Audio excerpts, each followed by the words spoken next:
Assalamualaikum, selamat sejahtera. Terima kasih kerana telah memilih channel ini. Jangan lupa tekan butang loceng, like, komen dan subscribe untuk isu-isu yang panas dan terhangat hanya di Sebalik Kontroversi Channel. Terima kasih.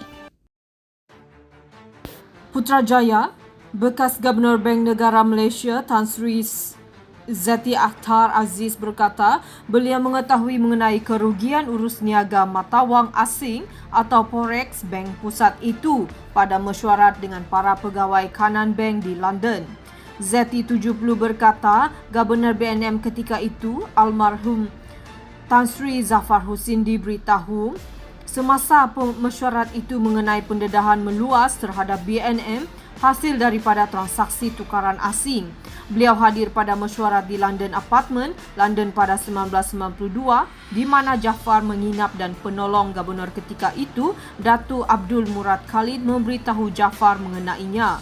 Datu Abdul Murad memberitahu Jaafar mengenai pendedahan luas terhadap Bank Negara Malaysia akibat daripada transaksi tukaran asing. Seingat saya, Abdul Murad tidak mempunyai butiran mengenai transaksi tukaran asing itu, katanya. Zati berkata turut hadir pada mesyuarat itu adalah Dr. Awang Adek Husin ketika itu pegawai kanan BNM. Jaafar memberi respon dengan berkata ia mungkin kedudukan kasar yang diketahui oleh pihak berdagang dengan BNM. Pihak yang berdagang bank itu tidak akan mengetahui kedudukan bersih BNM dan beliau berpendapat kedudukan bersihnya jauh lebih rendah daripada itu, katanya. Zati merupakan saksi ke-16 yang memberi keterangan pada prosiding hari kelima Suruhanjaya Siasatan RCI untuk menyiasat kes kerugian forex BNM sekitar tahun 1990-an. Beliau mengetahui mengenai kerugian forex yang dialami BNM antara tahun 1988 dan 1994 apabila timbul berita mengenai kebimbangan serius terhadap pengurusan Rizab BNM. Katanya ketika itu beliau masih bertugas di pejabat di London dan beliau melaporkan diri kepada pengarah dan penasihat Jabatan Perbankan Tan Sri Nur Mohamed Yaakob. Oleh itu saya menghubungi seorang pegawai kanan BNM untuk mengetahui apa yang berlaku dan diberitahu bahawa BNM mengalami kerugian ketara daripada aktiviti pengurusan Rizab. Beliau berusaha memberitahu RCI bahawa sebagai timbalan Gubernur BNM pada 2007, beliau telah mengarahkan bekas pengurus akaun BNM Abdul Aziz Manaf supaya menyediakan satu laporan mengenai pengendalian perakaunan untuk pengurusan Rizab bagi tahun 1998 sehingga 1994 dan laporan itu diserahkan kepada beliau.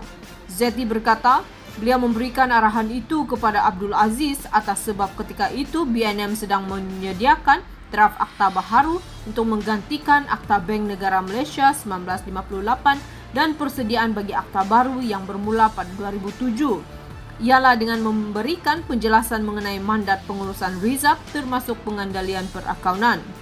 Beliau berkata terdapat juga perubahan dilakukan terhadap pengendalian perakaunan itu bila berdepan dengan keuntungan dan kerugian yang timbul daripada pengurusan Rizab yang diperlukan untuk memberikan pemahaman lebih jelas. Zati juga berkata BNM mengambil langkah untuk mempelbagaikan komposisi Rizab dan memperkenalkan sistem pengurusan risiko yang ketat dan mantap sambil menambah kata perkara itu perlu memerlukan pengetahuan mengenai pengendalian perakaunan berhubung transaksi Rizab supaya ia boleh dipantau dan risikonya boleh dinilai dan diurus secara betul.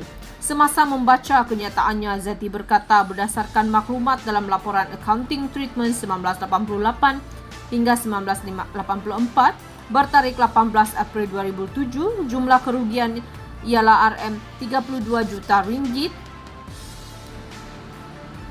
selepas mengambil kira keuntungan RM2.4 bilion bagi tahun 1990.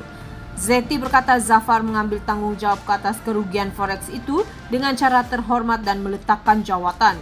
Gubernur perlu mengambil tanggungjawab penuh terhadap semua perkara yang berlaku, seperti juga dalam sesebuah bank perdagangan, dan jika sesuatu berlaku sama ada seseorang itu tahu atau tidak, beliau perlu bertanggungjawab, katanya.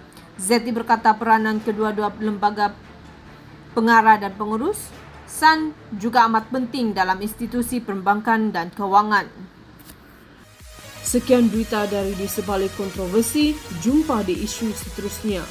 Jangan lupa tekan butang like, komen dan subscribe.